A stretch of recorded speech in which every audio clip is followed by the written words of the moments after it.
Alright, hopefully everyone's hearing me properly and whatnot and so forth. I just tested the second the screen, it's picking up. For anyone else who's stuck on the previous video, message them. Please message them and let them know the stream is on this link instead. Because I thought how YouTube operates, it would have just restarted the stream on the same link, but apparently that isn't the case.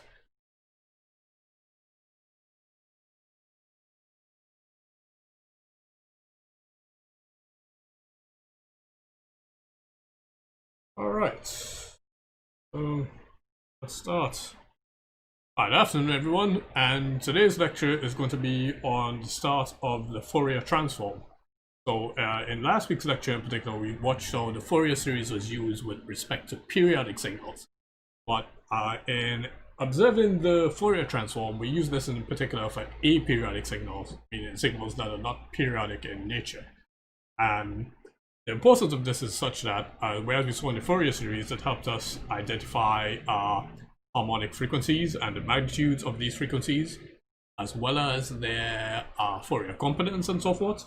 The Fourier Transform in particular helps us also to transform a time domain signal into the frequency domain, and helps us also with the harmonic analysis of the signal and so forth. So today's lecture is going to be focusing on the introduction to the Fourier Transform and how we can actually use it for a few signals in particular. And the other two lectures which we'll be doing tomorrow will focus in a little more on the Fourier Transform and how we can actually use it for like different aspects and to different problems in particular.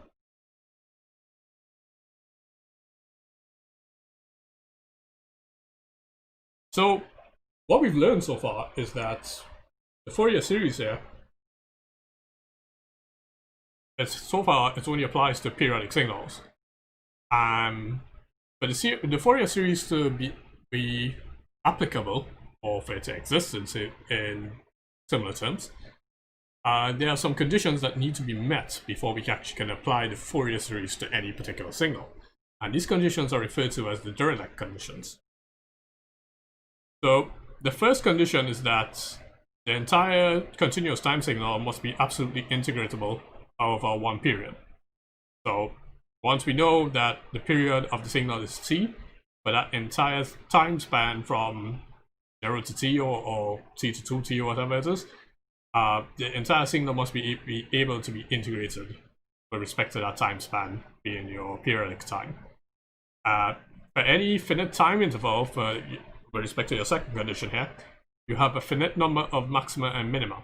So meaning that your signal will have a finite number of peaks and a finite number of troughs. If there is an infinite number of peaks and troughs, you basically evaluate this condition and the Fourier series cannot be done. And your third condition is that in the finite time interval being t here, x of t here will only have a finite number of discontinuities. So if you have an infinite number of discontinuities in particular, you can apply the Fourier series to your signal.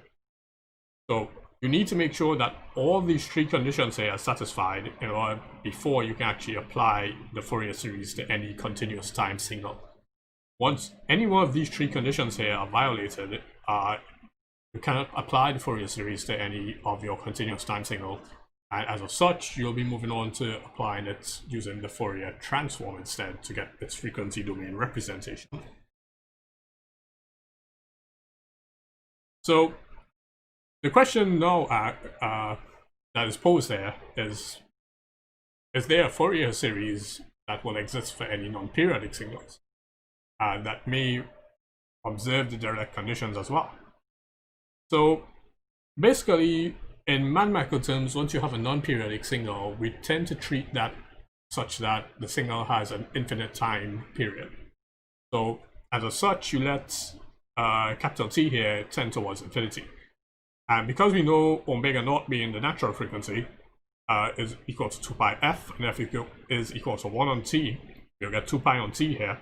And as t tends towards infinity, this 2 pi on t here tends towards what we refer to as delta omega, where delta omega is a really small change in between the natural frequencies as of such.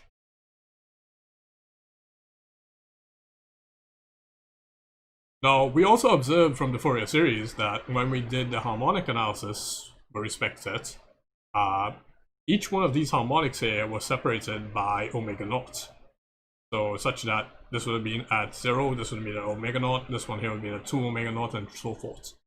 But as t approaches infinity, we're going to observe what happens to the space in between these harmonics in particular.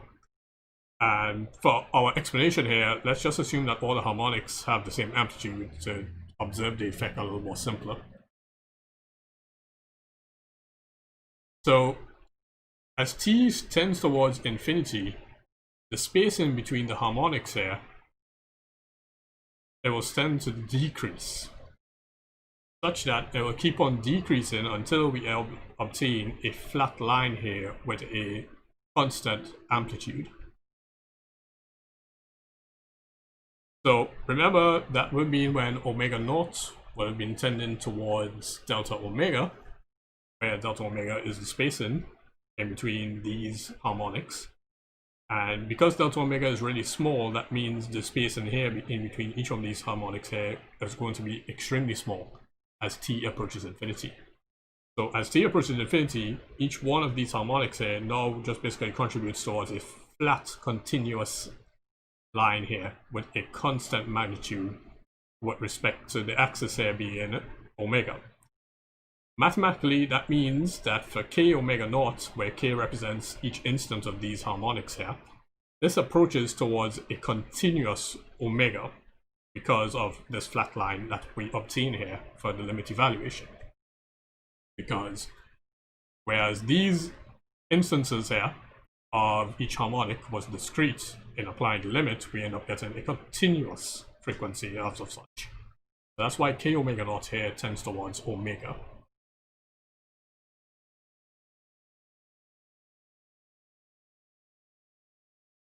So as of such, where we had instances or discretized harmonics, and doing the limit evaluation, we move from a discretized harmonic representation to a continuous harmonic representation.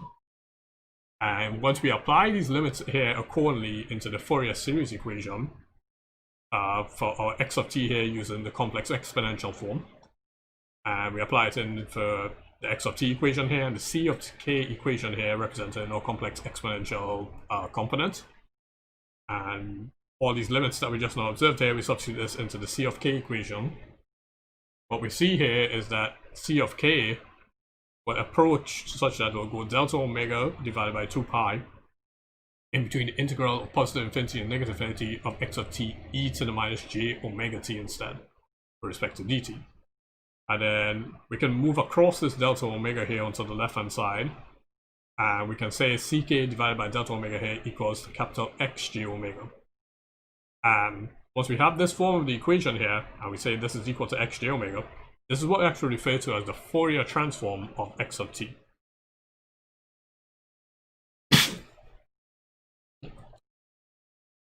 If we substitute that c of k equation into the x of t equation that we just now saw for our original Fourier series, we basically see that the c of k now becomes x of j omega here accordingly, and the e j k omega naught t and so forth will become delta omega of e j omega naught t and so forth. And because x of j omega here is continuous in nature, the summation series now becomes an integral. So what happens is that delta omega here approaches d omega in the limit evaluation. So the discretized delta omega here being the smaller spacing approaches the continuous time differential d omega for our limit evaluation. And as such, we get an x of t equation here being represented as an integral for xj omega e j omega t with respect to d omega. And this equation here is known as the inverse Fourier transform, because this allows us to transform our x of j omega signal, which was in the frequency domain, back into its time domain representation x of t. So the Fourier transform, just to recap, is x of j omega, which in this form here is 1 on 2 pi to the integral of positive infinity and negative infinity of x of t e to the minus j omega t with respect to dt. And the inverse Fourier transform here is x of t is equal to the integral between positive infinity and negative infinity of x of j omega multiplied by e to the j omega t is integrated with respect to d omega.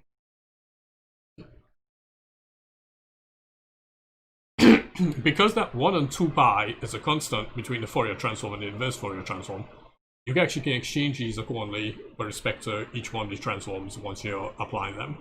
So if you're using x of j omega and you don't wish to use the 1 and 2 pi here, you have to use it here for the inverse Fourier transform. Similarly, if you don't use it for the inverse Fourier transform, you need to use it for the Fourier transform as of such. This version here that you're observing, it's more similar to the Laplace transform in appearance with respect to its mathematical equation.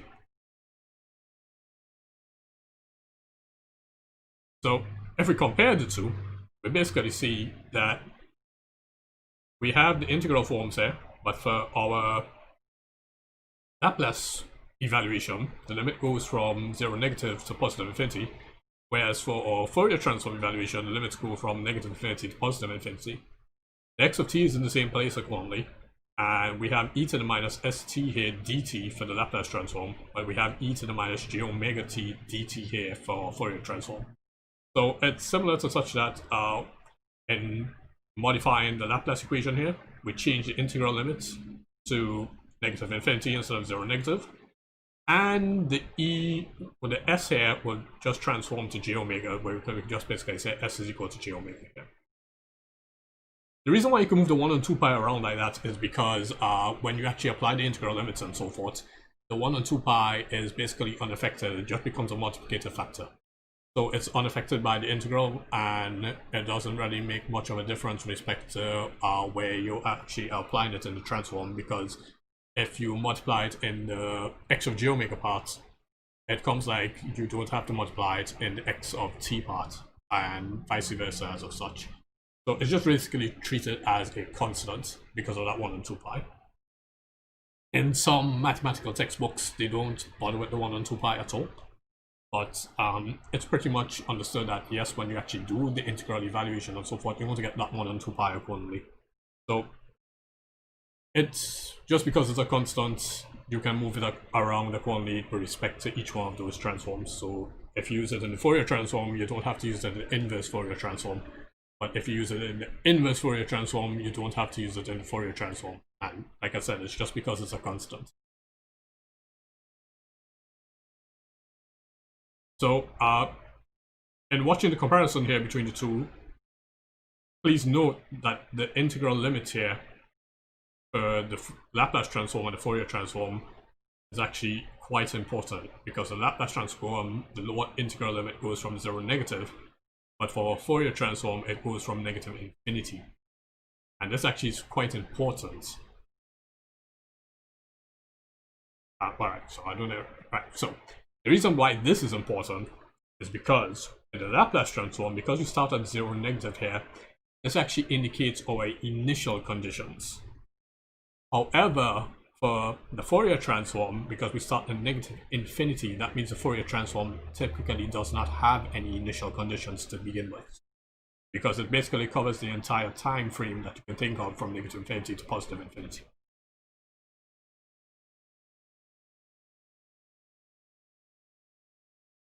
The Fourier transform has the same linearity property as the Laplace transform,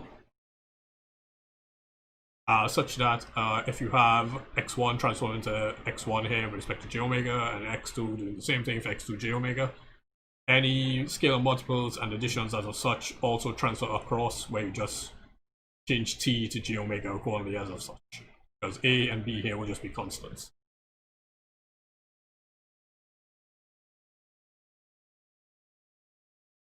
So if you are asked to do the Fourier inverse Fourier, you will have to use the 1 and 2 pi accordingly as of such. So let's say if you're given the x of j omega and you don't see a 1 and 2 pi in the x of j omega representation, that means when you're doing the x of t equation, you need to factor in that 1 and 2 pi. Similarly, if there was a 1 and 2 pi on the x of j omega, that means you don't have to use it for the x of t as of such.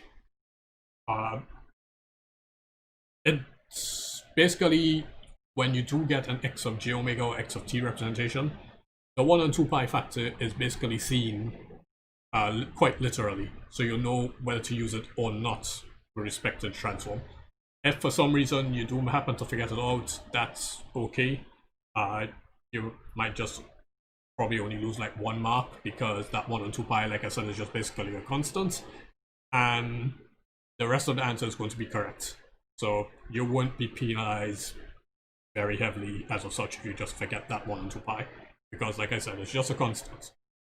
It comes like you get the final answer and you just divide it by 2 pi if you forgot it.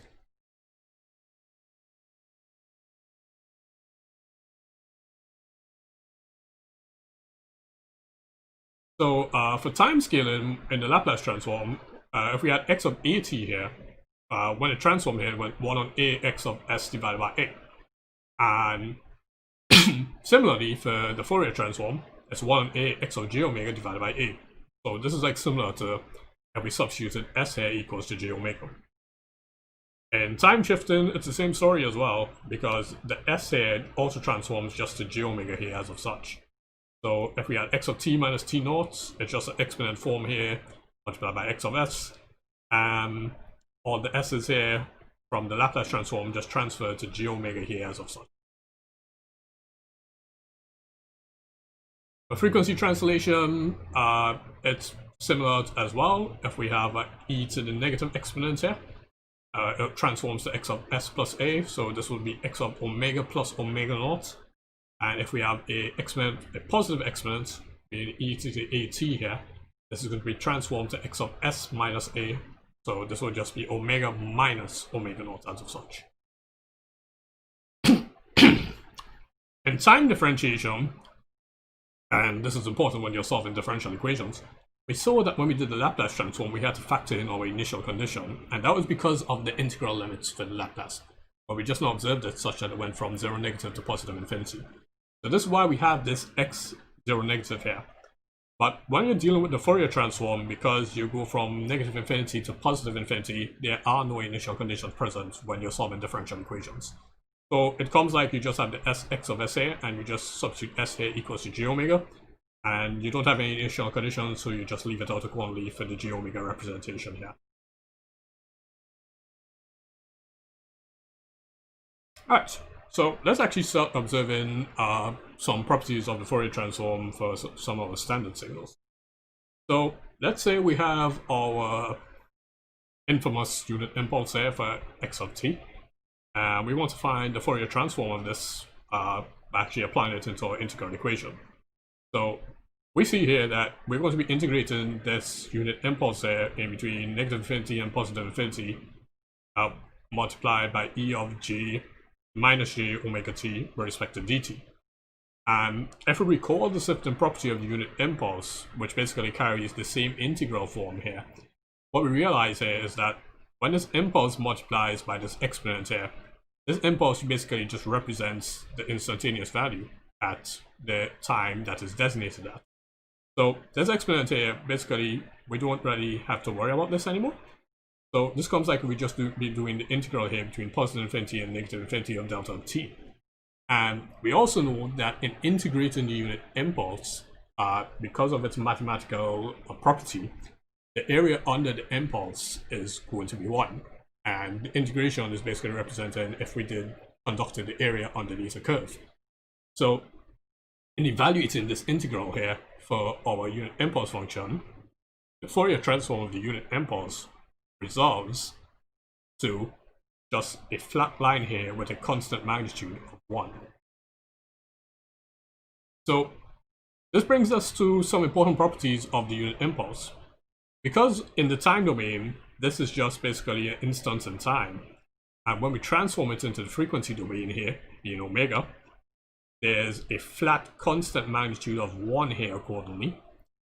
Across all frequencies of being omega, this means that the unit impulse contains all frequencies.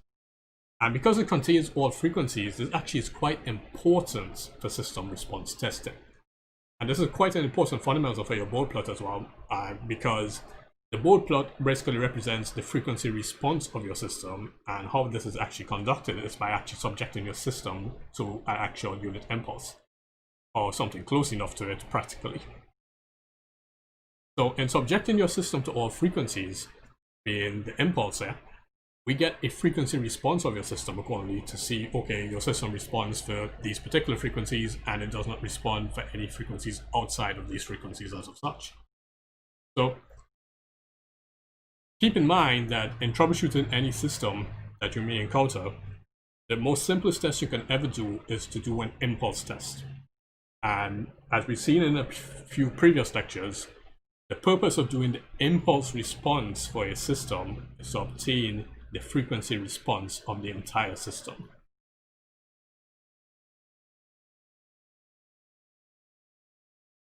Now let's consider doing the Fourier transform here on the rectangular pulse. And rectangular pulse is given by this P of t equation here. So when the rectangular pulse is on, it has a magnitude of 1 divided by a, and when it's off, basically it would have a magnitude of 0. The reason why we have modulus of t here is just to represent the positive side being from 0 to a on 2, and the negative side here being from 0 to minus a on 2 accordingly.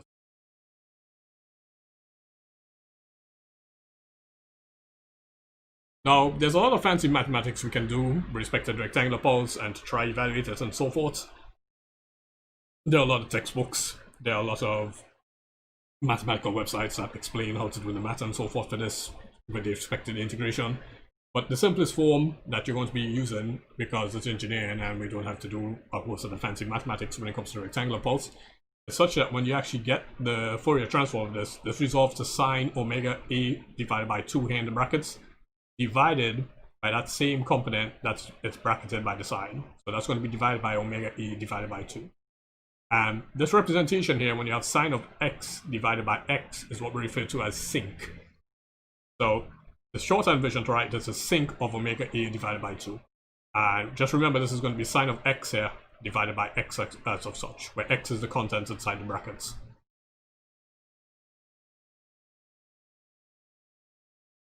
The spectrum of this, when you actually plot this out with respect to omega and its magnitude, you realize that you see that there's a huge central magnitude here at the center point, and then you have a series of some magnitudes here for each one of these other center points accordingly. So what this basically represents is that at this center point here, this is going to be your DC magnitude. So this would be actually at your DC component accordingly as of such. For each one of these side lobes here, because this is your main lobe and this one is your side lobes, the peaks here accordingly represents your first harmonic, which is basically going to be symmetrical to each other, and then your second harmonics here. So let me annotate this on the diagram for you guys. It can be seen a lot better. So this part here is basically, oh sorry, no, I said the wrong thing when I was explaining this, so let me re-explain this.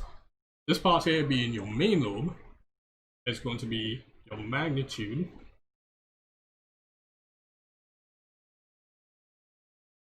of omega naught, being your fundamental frequency. Not the DC component, your fundamental frequency. That's the correction I need to make. These here will be your first harmonic magnitude.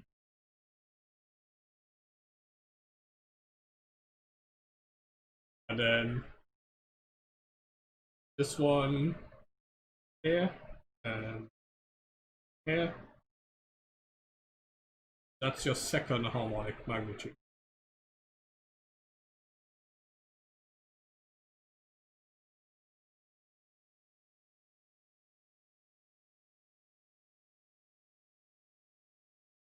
And this actually represents what will actually happen when you actually do a physical impulse response. And remember, the unit impulse, mathematically, it does exist, but practically it does not exist. So this is what you will actually observe when you actually apply your impulse practically, because remember, it's going to be a very small rectangular pulse. You'll end up getting a sync response here where you'll get the maximum magnitude possible at your natural frequency, or your center frequency being omega naught, and then you'll have your first harmonic magnitudes here accordingly being omega plus omega naught as of such, and then the second harmonic magnitudes being at 2 omega naught and 3 omega naught and so forth for your third harmonics and so forth. So as E here becomes very small, this spectrum basically flattens into a flat line, because this peak here will keep on decreasing. These peaks here will also decrease as of such, and you'll end up with a constant magnitude line as A tends towards 0. Alright, so that basically brings us to the end of our first Fourier transform lecture. And basically, it's been just to observe the importance of the Fourier transform and how we actually use it with respect to our unit impulse and our rectangular pulse so far. In tomorrow's lecture, we'll basically observe how the Fourier transform can be used for other signals as such. And especially when we start hitting the problem sets in particular, we'll actually be watching more in detail how the Fourier transform can be applied to particular signals, as well as how we can actually use it to solve differential equations as such and so forth as well. Are there any particular questions regarding the contents of this lecture?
Alright, seems like we don't have any questions.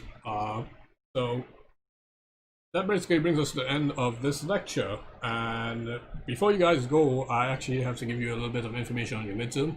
But before I get to that, remember that we'll be doing problem set 3 tomorrow. So there was a poll on my learning indicating which 3 questions gave you guys the most trouble.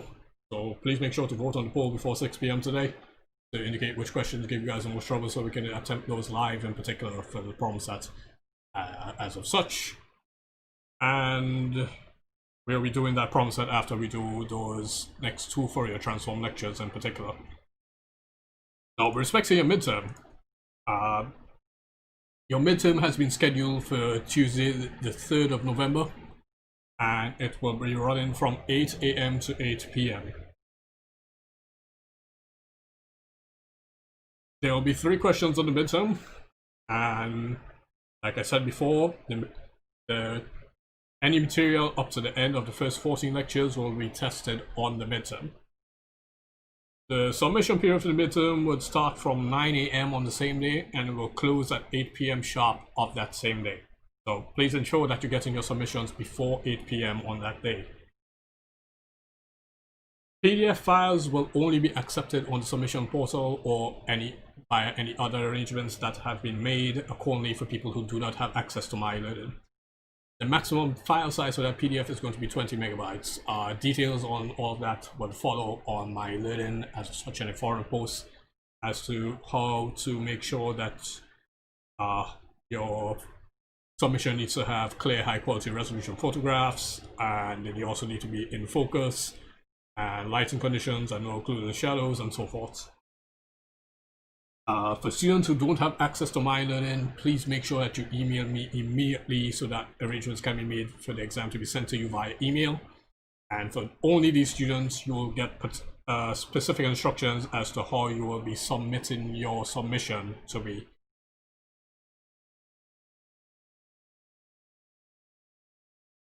All other students who are not given the specific instructions because they do have access to My Learning must submit their submission via the designated submission portal on My Learning, and any other forms of submission will not be accepted as of such.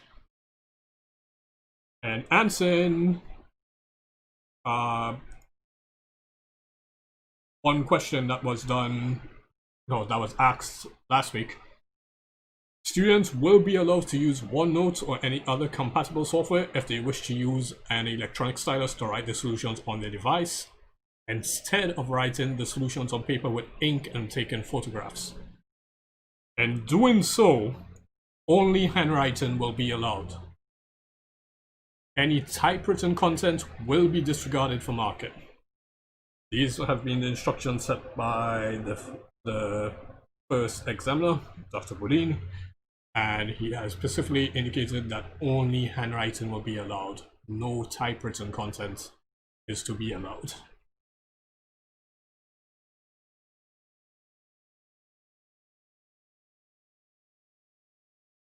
It is possible for us to do a midterm review anytime during this week. So if you guys want to schedule it on Wednesday, Thursday, or Friday in particular, anytime when you guys have free time, that is particularly fine with me. Just let me know which day in particular you guys will actually want to do this the schedule review, and I'll make it some time for you. If we do have time tomorrow as well, we can also do a small review session as of such, because the next two Fourier Transform lectures shouldn't really take long, and Promise 3 was actually particularly short in nature. So if we have time, we can do a short review session as of such. If you do require an additional review, we can do that either Wednesday, Thursday, or Friday as of such, once you guys have free time. Just let me know. I will be online here to do the review session. I need to know in advance so that way I can make arrangements on my end to do that session. If not, we can do another short review session on Monday from our usual class time. But I'm trying to not have class next week because I know you guys may want to prepare a little bit for the midterm, and if you have any other things to do before the midterm, you guys may want to also get this out of the way in particular. We will not have class on the day of the midterm.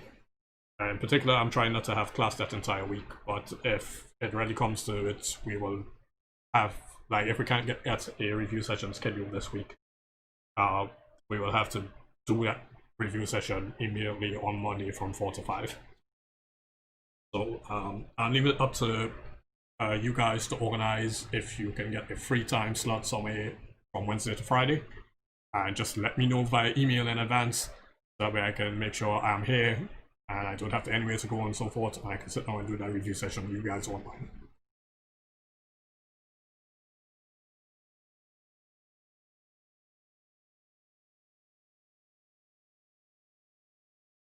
Alright. Any other further questions in particular on the midterm?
Alright, seems like we have no any further questions. So I will post up the instructions for that, for the midterm in particular, on my learning in a few minutes, with respect to time, the day the midterm is being held, the conditions of the midterm, and the conditions of submission for the midterm as of such. So we posted that pretty soon on the My Learning forum post. And any questions you guys have, please make sure you ask me these questions via email or via replying on the forum post as of such in particular. For people who don't have access to My Learning, please make sure that you guys screenshot the forum post and send it to them, so that way they can see the instructions as of such. But like I said, for people who really don't have access to My Learning, please also let them know to email me immediately. That way I can make special arrangements for them to actually do the midterm and for them to submit it to me via these special arrangements. Alright, so I'll see you guys tomorrow in particular for this next 2 Fourier Transform lectures, and the promise are 3 questions to do, and if we have time we will start our midterm review session as of such tomorrow as well. So until then, take care, be safe, and I will see you guys soon. Later.